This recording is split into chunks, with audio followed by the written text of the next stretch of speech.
There is a moment in life when you stop asking life, and life starts answering you.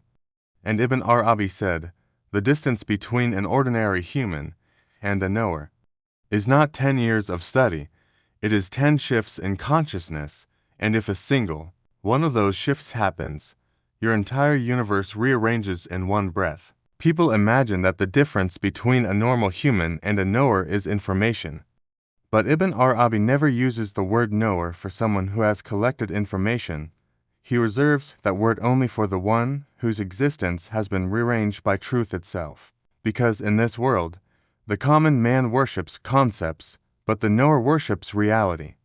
The common man memorizes definitions, the knower dissolves definitions.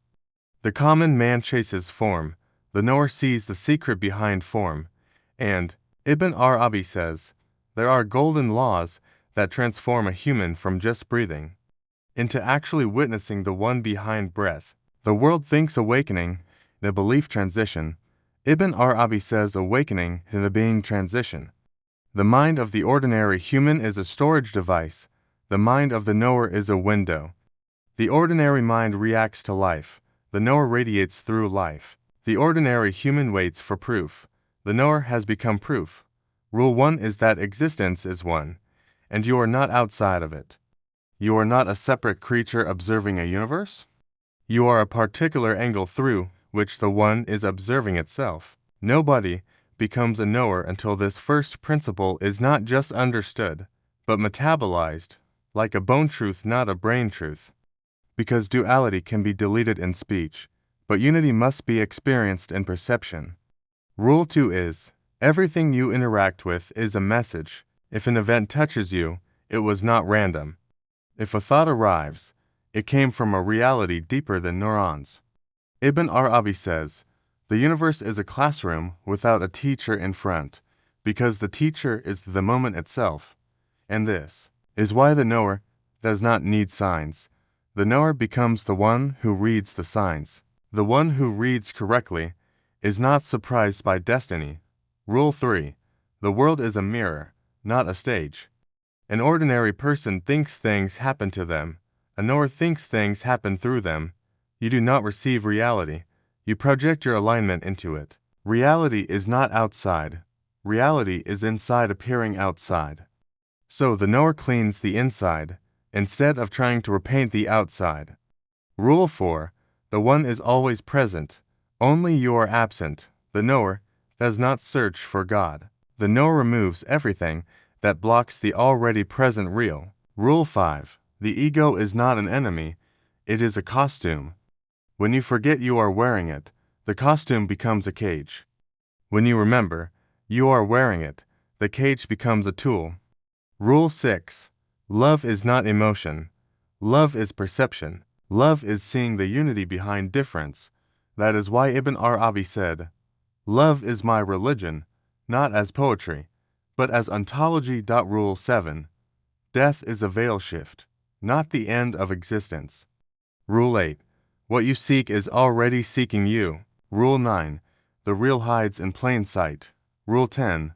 The knower does not become special. The knower becomes ordinary, but sees the one behind everything ordinary. And that is the moment an ordinary human becomes a knower, not because they know more, but because they see more, and they see correctly. Ibn Arabi says the difference between an ordinary human and a knower is not information, it is perception, because an ordinary mind believes that if it collects more data it will become more intelligent, but Ibn Arabi says the one who collects data is a librarian, the one who has perception is a witness, and witnessing is a higher state than remembering, because information is horizontal, it spreads, but perception is vertical, it pierces, and the problem of the modern human is that he thinks the more books he reads, the more awakened he becomes.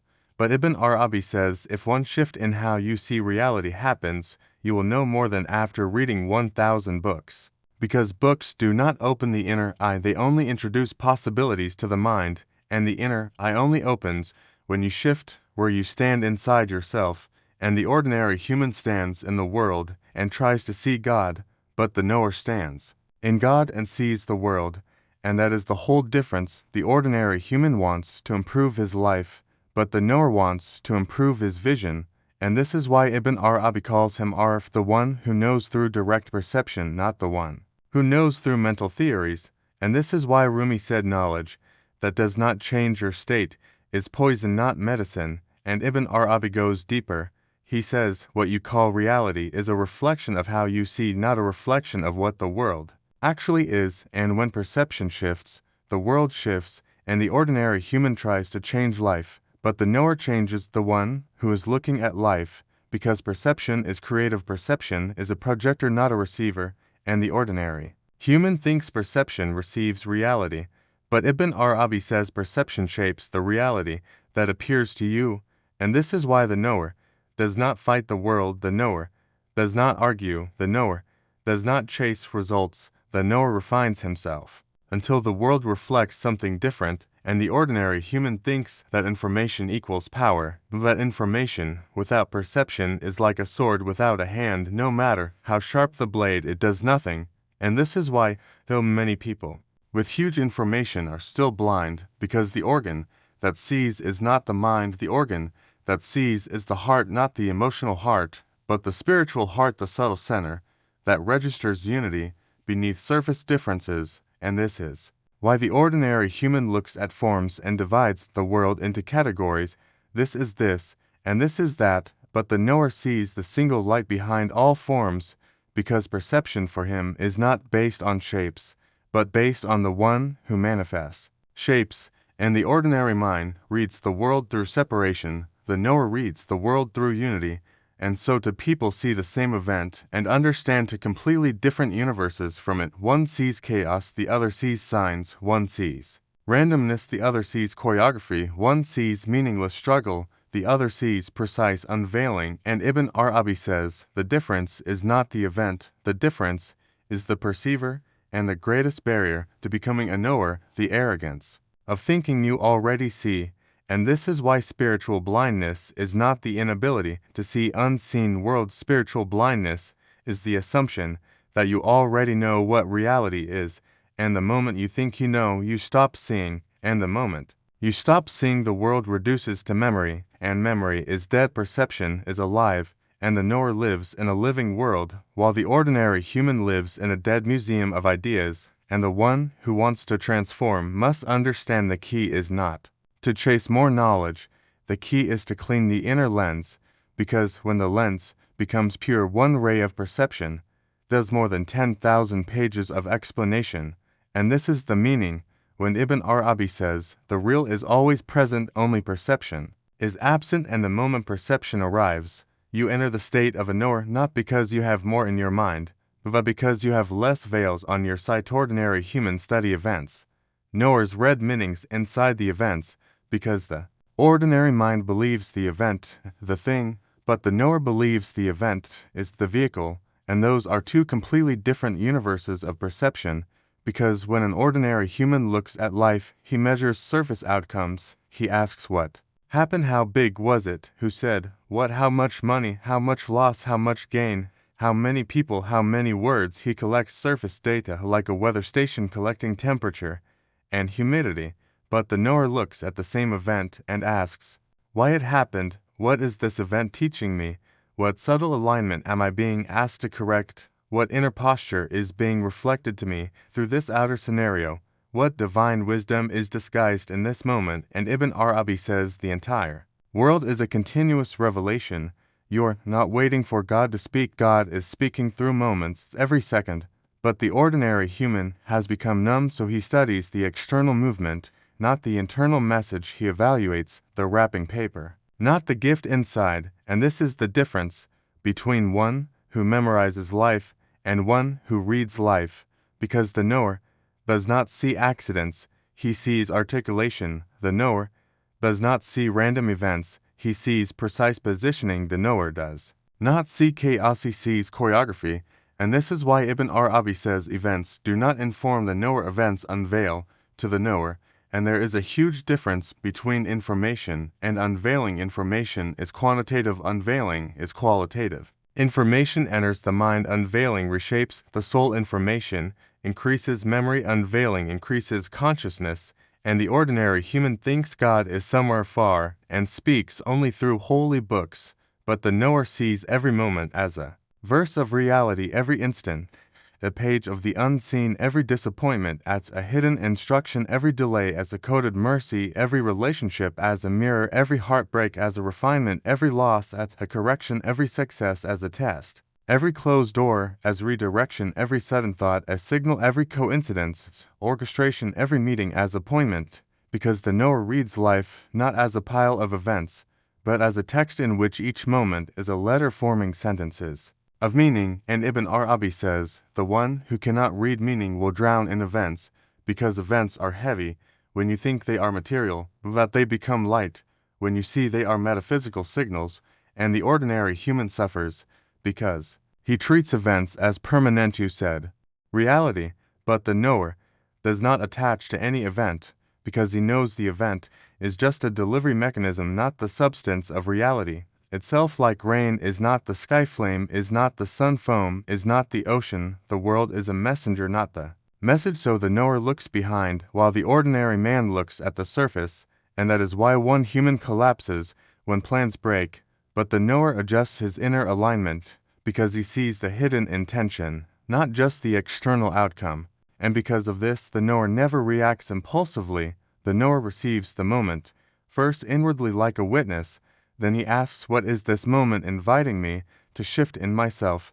Then he responds not from the ego, but from clarity, and that clarity is not mental, that clarity is existential, and this is how the knower navigates life, not by prediction, but by interpretation, not by strategy, but by reading signs, not by control, but by alignment, not by fear, but by trust. And Ibn Arabi says, the world is not happening outside of you, the world is happening through you. So events, not foreign objects hitting your life, events are reflections of your internal state manifesting externally as scenes like a mirror that shows you what you are not, what you think you are. And the ordinary human fights the mirror instead of cleaning the face, but the knower corrects the inner posture, and the mirror changes automatically, because the mirror is not the cause, the mirror is only the evidence. And the one who reads meaning becomes a knower, not by knowing more, but by seeing more, and by seeing correctly. You said reality does not happen to you, reality happens through you. The world is a mirror, not a stage, because an ordinary human thinks life is something outside pushing him around like a storm blowing a small boat. But Ibn Arabi says, you are not a boat in the storm, you are the storm reflected as a boat, and that is the shocking reversal the ego cannot digest, because the ego wants to believe it is a victim of circumstances, but the knower says circumstances are a projection of your alignment, your inner posture, your unseen frequency, the world you see, the world you are radiating out and receiving back. And this is why two humans can sit in the same room, witness the same moment, and one sees cruelty, while the other sees mercy, one sees failure, while the other sees purification, one sees insult, while the other sees invitation, one sees chaos, while the other sees choreography.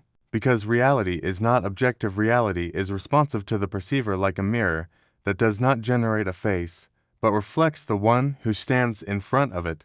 So if life constantly humiliates you, the knower does not ask, why is the world against me? The knower asks, what inner arrogance is being broken in me? And if life constantly delays you, the knower does not say, destiny hates me. The knower asks, what inner timing is still immature in me? And if people constantly disrespect you, the knower does not say, people are toxic. The knower asks, what unresolved wound in me still attracts this scene?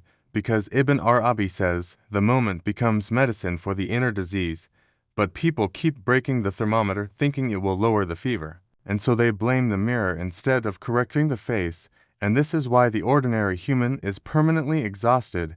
He fights the scene instead of the source, he fights the reflection instead of the projector, he fights the symptom instead of the cause. But the knower says, if you fix what is radiating, the reflection will shift automatically, because the world is not acting on you, the world is responding to you.